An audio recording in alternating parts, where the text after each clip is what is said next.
turagushimye Uwiteka Mana yacu, turagushimye mwungeri mwiza, tugushimiye uduhaye ubuzima dufite uyu munsi, niwe dukesha kubaho kwacu no kwirirwa kwacu, kubyuka kwacu.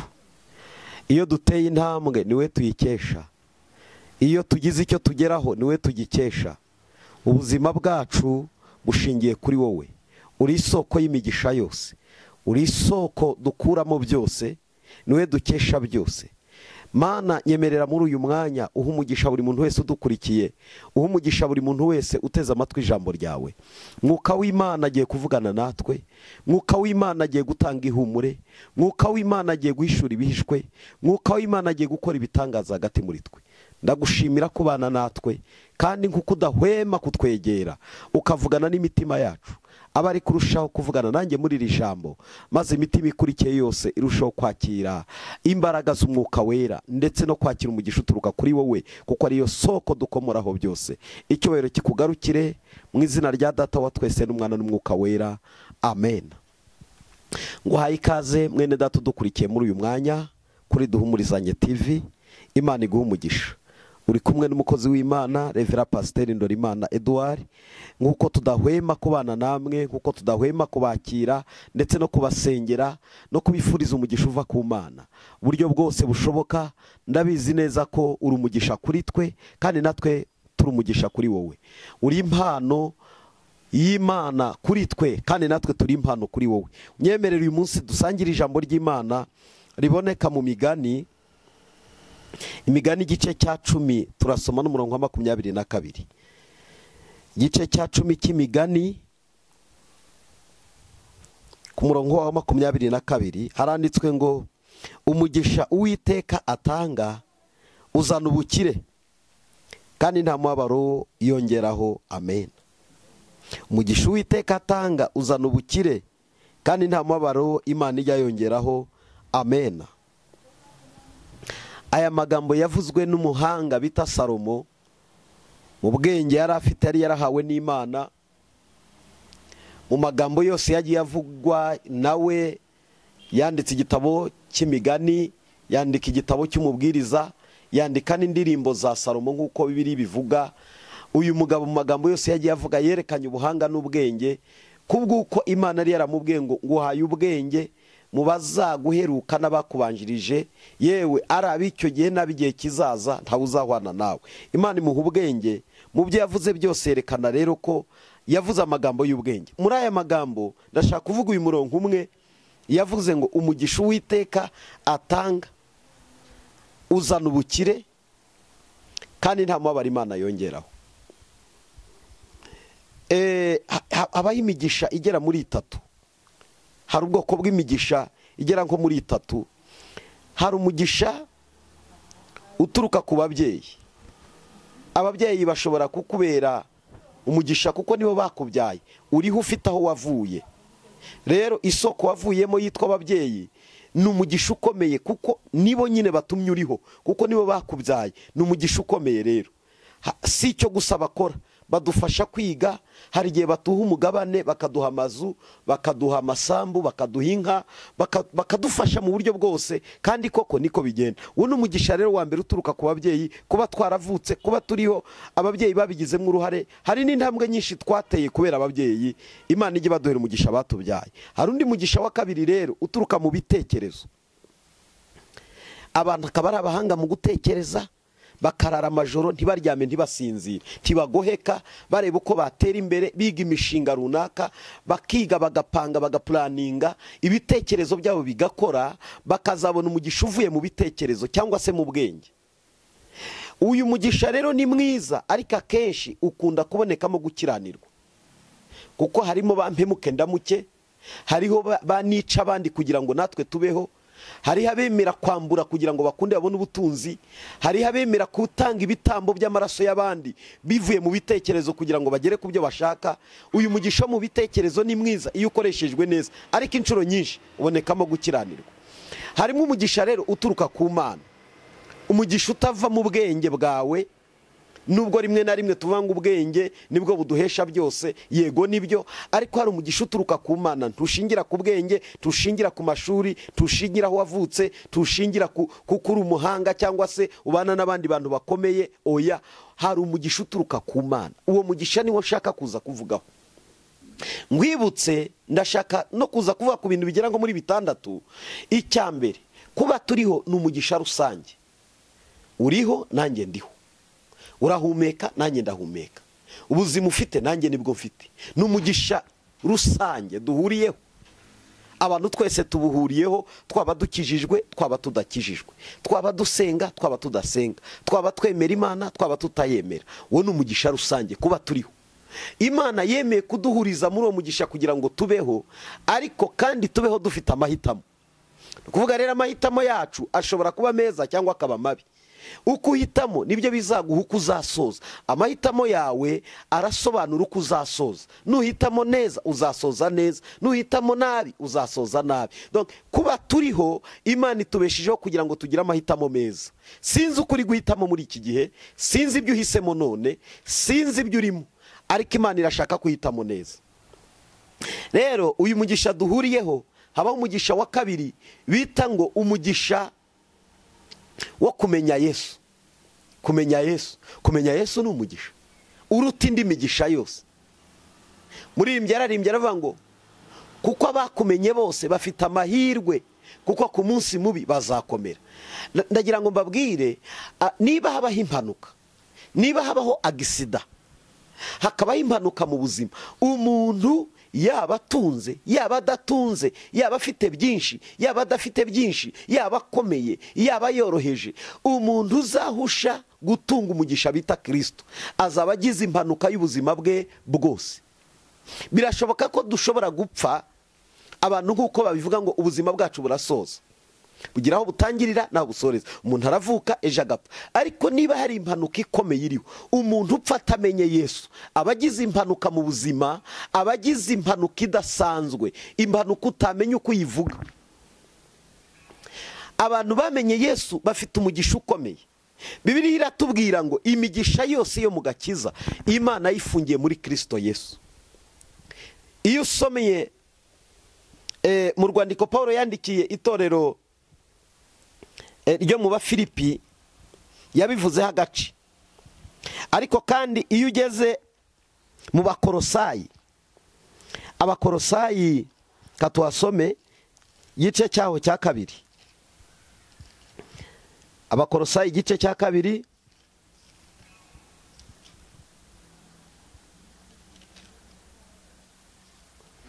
Abakolosayi igice cya mbere n'umurongo wa 14. Yaravuze ngo niwe waducunguje amaraso ye ngo tubone ko babarirwa ibyaha byacu, ni nawe shusho y'Imana itaboneka, niwe mfura mu byaremwe byose. Mu byaremwe byose niwe mfura, kuko muri we arimo byose byaremewe, ari byo mu ijuru cyangwa ibyo mu isi, ibiboneka n'ibitaboneka, intebe z'ubwami n'ubwami bwose n'ubutware bwose n'ubushobozi bwose. Niwe wabiremye byose, kandi rero ni nawe byaremewe. Yabanjirije byose, kandi byose bibeshwaho nawe. Niwe mutware w'umubiri, ni nawe torero, kandi ni nawe tangiriro, ni imfura yo kuzuka mu bapfuye, kugira ngo abe uwa mbere uhebuje byose, ngo abe uwa mbere uhebuje byose. Kuko Imana yashimye ko kuzura kwayo kose kuba muri we. Kuko Imana yashimye ko kuzura kwayo kose kuba muri we, kandi imaze kumuzanisha amahoro amaraso yo ku musaraba, kandi imaze kumuzanisha amahoro amaraso yo ku musaraba we imwiyungisha n'ibintu byose, ari byo ku isi ari byo mu ijuru. Nuko rero uyu nguyu tuvuga niwe migisha. Umuntu ashobora kugira imigisha y'amafaranga, birashoboka, akagira amakonte menshi, akagira amasambu n'amahegitari, akagira inganda, akagira kampani zikomeye mu bihugu bitari bimwe, akagira amato mu nyanja, akagira ibyo akoresha mu birere, ushobora kugira na kompanyi y'indege, ye ushobora gutunga muri iyi si ukagira amazu agerekeranije. Ariko niba hari umugisha wa mbere ukomeye ku bamaze kuvuka, Imana ikemera ko baba kuri iyi si, ni ugutunga Kristo muri bo. kuko birashoboka ko umuntu yagira ibintu, birashoboka ko umuntu yagira uburyo atunga ibintu byinshi, birashoboka cyane, ariko ibintu byose bitari muri Kristo Yesu bizaguteza isoza nabi, kabone naho wasoza abantu bavuga ngo uri umugabo, urakomeye, uri intwari, waratwaranye, ariko niba utaratwaraniye muri Kristo Yesu, ndagira ngo nkubwire, hirya y'ubu buzima hariho ubundi buzima butaragaragara, hirya y'ubu buzima hariho ubundi buzima butazwi. Rero ibuka ko Yesu ari umugisha ukomeye, winjire muri we.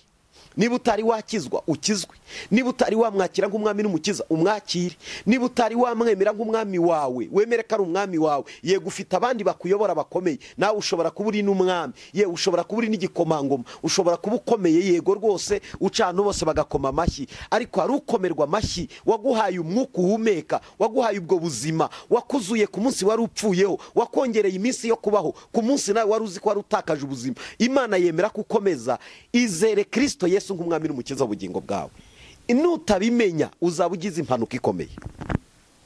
Nari ndimo mvuga kumenya Yesu n'umugisha ukomeye, kandi n'umugisha udasangirwa n'abandi. Tuwusangira na mwene nyoko, tuwusangira na mama wawe, tuwusangira na papa wawe, tuwusangira n'umugore wawe. Kumenya Yesu ni ibyawe ku giti cyawe. Ushobora kumwemera umugore wawe ntamwemere, ushobora kumwemera umugabo wawe ntamwemere, ushobora kumwemera abana bawe ntibamwemere, kandi abana bashobora kwemera Yesu ise na mama wabo ntibamwemere.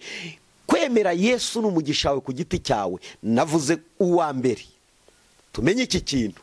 Ubwa mbere dufite umugisha ko turiho twese duhuriyeho, ariko kumenya Yesu n'umugisha utari rusange, udahuriweho na bose, n'uwo muntu ku giti cye. Ndagira ngo mvuge ku mugisha wa gatatu. Nta mugisha uriho ushobora kuzabaho cyangwa se wigeze ubaho uzaruta gukorera Imana. Gukorera Imana ni umugisha ukomeye usumba indi migisha yose. Kera hari abantu bari bafite imyumvire, mentalite zabo bibwiraga ko gukorera Imana ari ukubura icyo ukora. Niba hari ibintu bikomeye biriho byitwa icyubahiro, harimo gukomera, harimo umugisha usumba indi migisha yose, ni ugukorera Imana. Gukorera Imana harimo uduce twinshi. Nge ndakorera Imana ku musozi w'urusengero, hari abandi bakorera Imana ku musozi wa politiki, hari abandi bakorera ku musozi w'imyidagaduro, ibyo twita siporo. Abantu bashobora gukorera Imana ahantu hatandukanye, ariko kwisobanukirwa kuri umukozi w'Imana aho hantu ni ikintu gikomeye. Iyo ubikoze uzi ko raporo ya mbere ihabwa Imana, ni ikintu gikomeye. Iyo uzi ko raporo ya mbere uyiha databuja wo mu ijuru, ibyo ukora byose ubikora neza, kandi hari ingororano muri ibyo bintu ukora. Kuzamuka kwacu no kumanuka kwacu dushobora kubigiramo uruhare. Icya mbere, iyo wamenye kuri umukozi w'Imana aho ukorera, iyo wamenye kuri umukozi w'Imana aho hantu washyizwe, ukamenya kuri umukozi w'Imana, ntukorera shobuja waguhaye akazi, ukorera shobuja mukuru wo mu ijuru. Urakiranuka akaguhemba, urakiranuka akaguha promosiyo, urakiranuka ukazamurwa. Mbibutse Yosefu ntabwo ari ku musozi w'urusengero, yabaye kwa Potifari. Potifari yari generali muri Egiputa, ari umugaba mukuru w'ingabo zo kwa Farawo. Ariko umwana ageze mu rugo ahabwa urugo rwa shebuja, ahabwa kuruyobora, ahabwa kuyobora abagaragu, ahabwa kuyobora amatungo, ahabwa kuyobora ibintu byose watahawe ni nyirabuja. Umwana agerageza gukora neza mu myaka ye, arakiranuka atari ku musozi w'urusengero, kuko abantu bibwira ko gukorera Imana ari ku musozi w'urusengero gusa. No, umuntu wese n'umukozi w'Imana aho yashyizwe, iyo yamenye ko Imana ari ihamushyize. Abantu benshi dukunda kwibwira ngo abakozi b'Imana ni abahanuzi, ni abaprofete, ni abavugabutumwa, ni abashumba, ni abapotere, ni ababishopu. Yego nibyo, ariko abantu bose ni abakozi b'Imana iyo bamenye Imana, bakamenya ko departema yose yoherejwemo nk'umukozi w'Imana. Yosefu rero ahakora neza, nubwo nyirabuja yaje kumubeshyera, atuma ajya muri gereza. Ageze muri gereza baramwakira, akora neza, naho Bibiliya iratubwira ngo yakoze neza, kuko yahawe kuyobora izindi mfungwa, arazigaburira, arazifasha, arazivuganira, avuga ibibazo byabo neza, yerekana ishusho nziza y'umwana w'Imana wahamagawe. Ngo asobanura inzozi azisobanuriye abari bafunzwe, bari bavuye ibwami kwa Farawo, azibarotoreye zisora nk'uko yazirotoye. Abwira umuntu umwe yarabwiye ngo agiye gusubira ku ntebe, aramubwira ngo nugera ku ntebe uzanyibuke kandi uzabwire Farawo akarengane kanye. Yageze yaramwibagirwa, ariko Imana itajya yibagirwa, iramwibuka.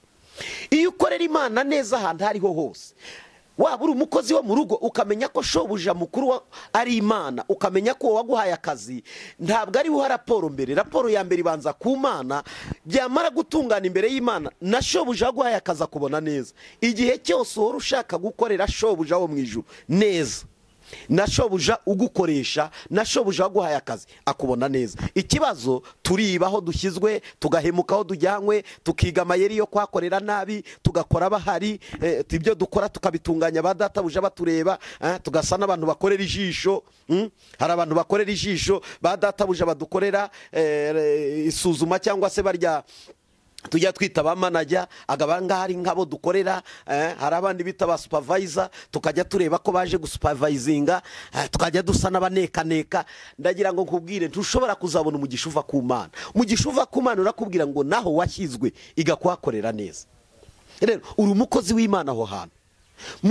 Navuze kazi ko mu rugo, wa mukozi ukoropa woza amasahani ni umukozi w'Imana iyo abisobanukiwe, akamenya ko ashyizweho ngaho kugira ngo atunganye ibyo ahawe neza, akabikora neza, avuga ngo Mana ndabitunganya neza, databuja bibone, ndabitunganya neza, mabuja bibone, ndabitunganya neza, Mana ubanze umbe kubikora neza kugira ngo naba babireba bamenye ko burya ndi umukozi w'Imana. Donc uri umukozi w'Imana nubwo utari pasiteri, uri umukozi w'Imana aho hantu.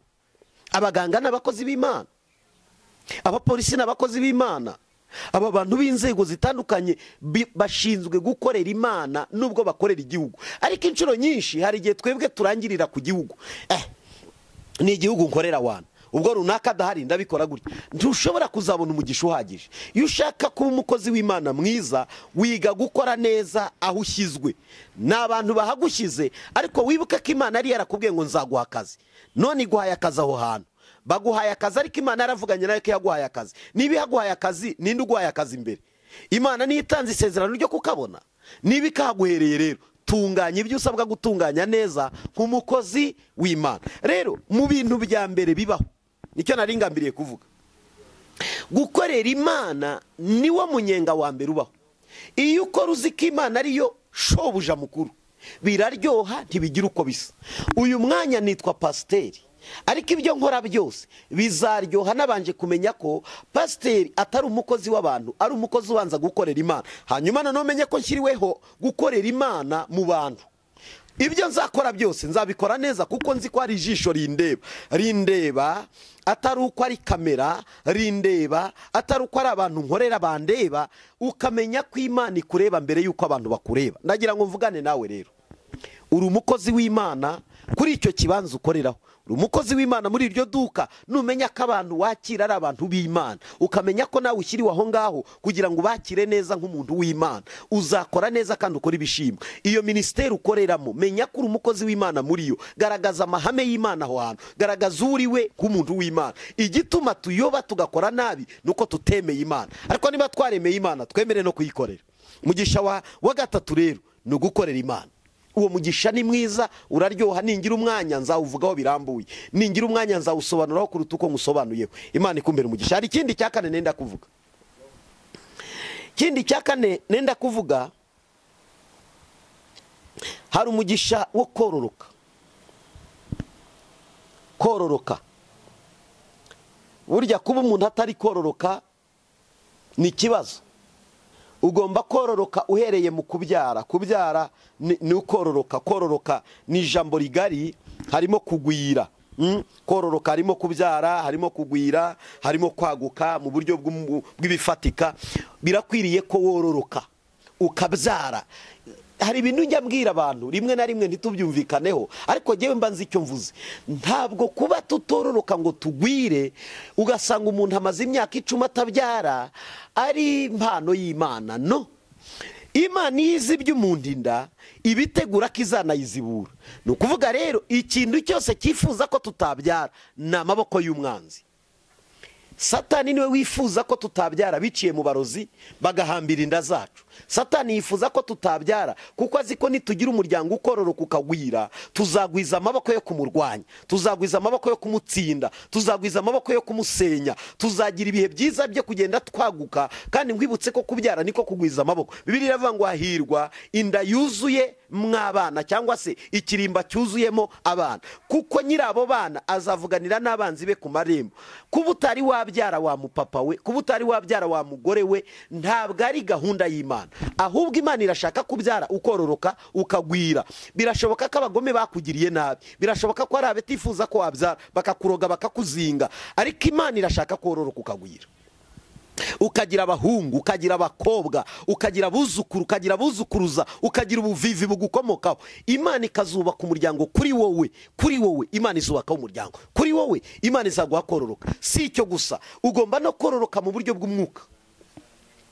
Niba dufite itorero rigomba kwaguka, niba ikintu cyose kitaguka, ni ikibazo cya Satani, ntabwo ari ikibazo cy'Imana. Imana igambiriye ko abantu bororoka mu mugambi w'Imana. Niba mugira ngo ndababiye, umugambi w'Imana nuko abantu bororoka. Dusome Itangiriro, dusome igitabo cy'Itangiriro gice cya mbere, igitabo cy'Itangiriro gice cya mbere ku murongo wa 28.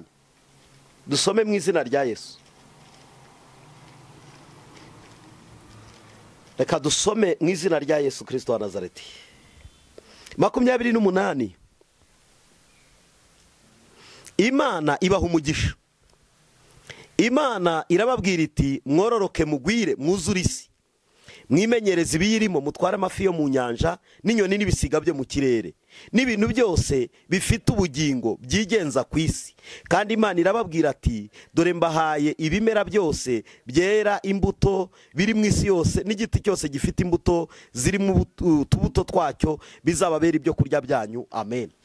Imana iremye umuntu, ariko iramubwira ngo nguhaye umugisha. Umugisha Imana itanga uzana kororoka. Wororoka ubyare, wororoka ugwire, amahanga gukomokeho. Donc turi isoko igomba gukomokamwe amahanga. Abanyembaraga bagomba gukomoka muri twe, abami n'abatambyi n'ibikomangoma bagomba gukomoka muri twe. Igihe kizagera wowe wireba nk'isuzugurwa, Imana ikuvutsemo umuryango ukomeye w'abanyamaboko w'abanyembaraga.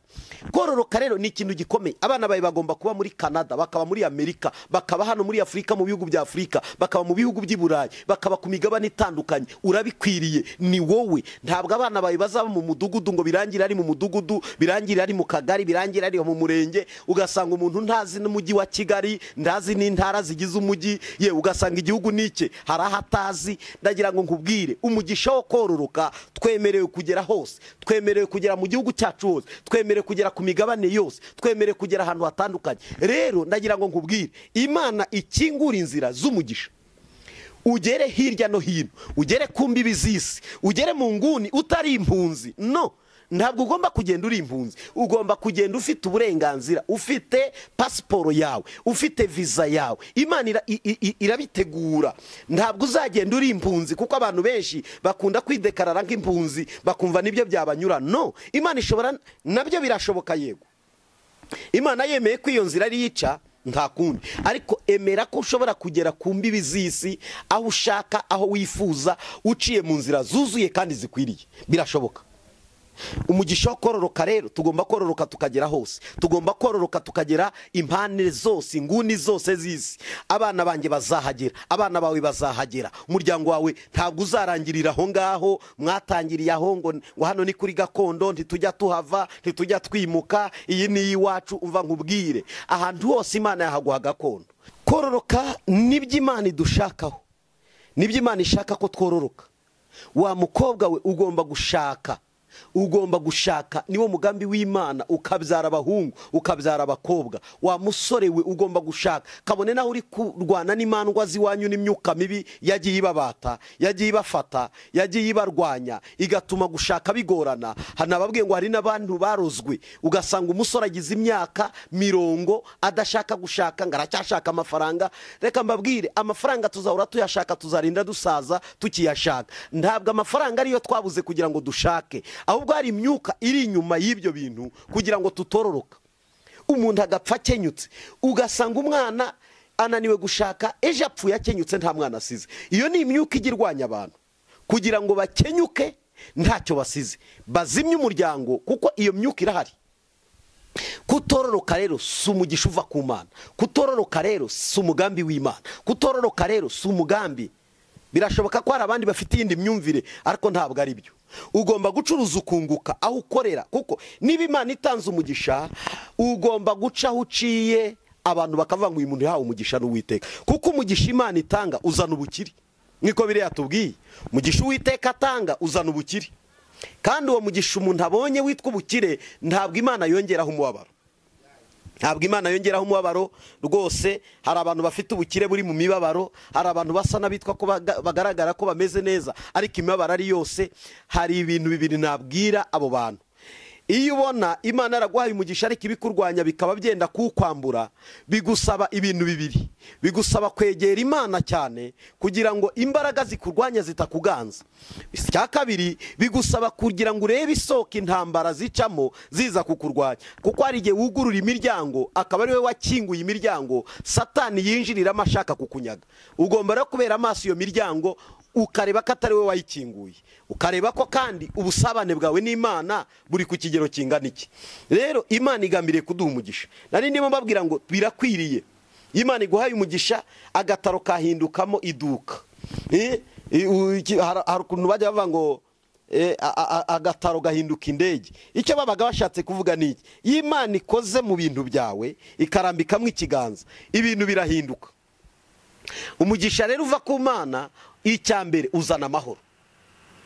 Niba rero udafite amahoro kandi witwa ko ufite umugisha uva ku Mana, ugomba gucungana n'icyo kintu. Niki gituma mbura amahoro?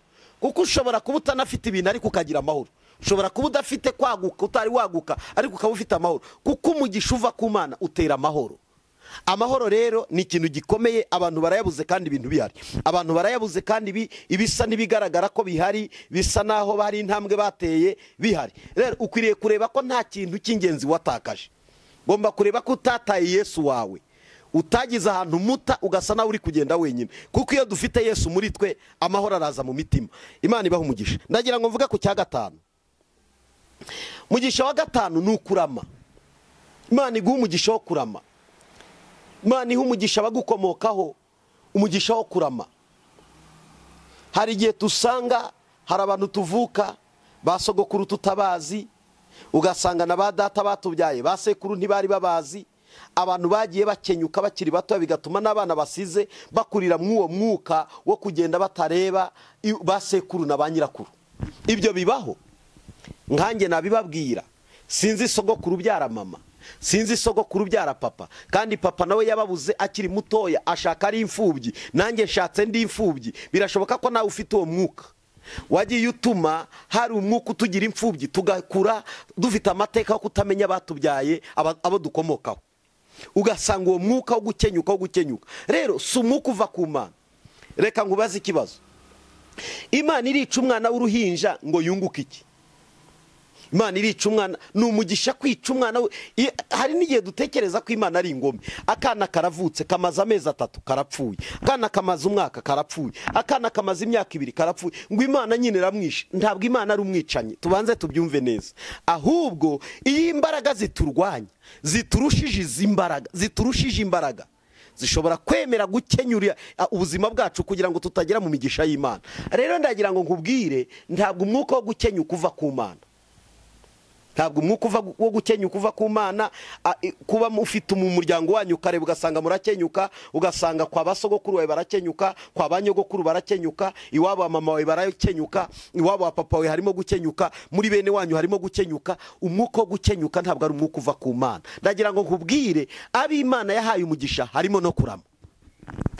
Tuza gusenga, ndagira ngo nze kugira icyifuzo mu maso y'Imana. Imana wowe tuvugana iguhe kurama muri abo bantu bagiye bakenyuka muri bene wanyu. Umwuka wo gukenyuka ntabwo ari umwuka rwose. Dukoze deba twavuga umwanya munini, ariko kubw'umwanya mutoya ndagira ngo nkubwire, urwane n'umwuka uri gukenyura abantu mu muryango iwanyu. Uwusengere, uwusenye mu mbaraga z'umwuka wera. Wowe uzarame, abana bawe bazarame, abuzukuru bawe bazarame, bazabona ibyiza biva ku bana banyu, muzabona ibyiza. Tuzarame tubeho. Data yapfuye afite imyaka muri 35 nk'iyo mfite uyu munsi. Umwuka wo gukenyuka ni umwuka ukenyura abantu bakiri batoya kandi batari babona ibyiza bikomoka ku bana babo. Ngewe uyu munsi ntabwo nzapfa, nzarama. kugira ngo ntekerereze abantu imirimo Uwiteka yakoze. Iryo ni ijambo Dawidi yavuze muri Zaburi 118 n'umurongo wa 17. Aravuga ngo ngewe nshingiye kuri ngewe wamenye Imana, ntabwo nzapfa, nzarama. Muri bene wacu wenda bakenyutse, ngewe nzarama. Ujye ubyiyaturaho ubivuge kutazakenyuka, imvi zizaba uruyenzi kuri wowe, kuko Imana itanga umugisha wo kurama. Nasoma muri Zaburi ya 91 umurongo wa 14 kugira ngo tubihuze n'iri jambo. Mwumva uko Dawidi yabivuze. Zaburi ya 91 14. 91 14, dusome mu izina rya Yesu. 91 ku murongo wa 14 haravuze ngo kuko yankunze akaramata nicyo nzamukiriza, nzamushyira hejuru kuko yamenye izina ryanjye, azanyambaza nanjye mwitabe, nzabana nawe mu makuba no mu byago, nzamukiza muhe icyubahiro, nzamuhaza uburame. Umva ko kantu, nzamuhaza uburame kandi nzamwereka agakiza kanye. Agakiza k'Imana ni iki? Agakiza k'Imana ni umugisha uva ku Mana. Donc iyo Imana ivuze ngo nzamwereka agakiza kanjye, nuko Imana izakwereka ibyiza biva mu maboko yayo, nuko Imana izakwereka ibyiza biva muri yo. Imana rero ifite umugambi wo kugira ngo uzarame. Uwo bwo burwayi ugomba kubukira. Iryo jwi rikubwira ngo uzapfa ndarihakaniye. Uwo mwuka ukubwira ngo ugiye gupfa ntabwo ari wo. Uwo mwuka ni umwuka uturuka kwa Satani, kuko umwuka uturuka kwa Satani ni umwuka w'ubwoba. Bibiliya tubwira ngo kuko tutahawe umwuka w'ubwoba. Va mu bwoba uzabaho, va mu bwoba abana bawe bazabaho, va mu bwoba umuryango wawe uzarama. Mu izina rya Yesu ngo izamuhaza uburame kandi izamwereka agakiza kayo. Imana ifite gahunda yo kukwereka umugisha uva kuri yo kandi uzarama. Ndagira ngo mvuge ku cyanyuma, ni umugisha wo kuzabona Imana. Abantu benshi ntabwo dufite uwo mugisha. Hari abantu batekereza ngo twese tuzabona Imana. Reka da, birivuga abantu bazabona Imana kari abayikiranukiye. Nubwo tuzarama, nubwo tuzabaho, hari n'abanyabyaha Imana iha amahirwe bakarama ari abanyabyaha, bakamara imyaka 100 ariko ari abanyabyaha. Abo bantu ni bafite umugisha wo kuzabona Imana.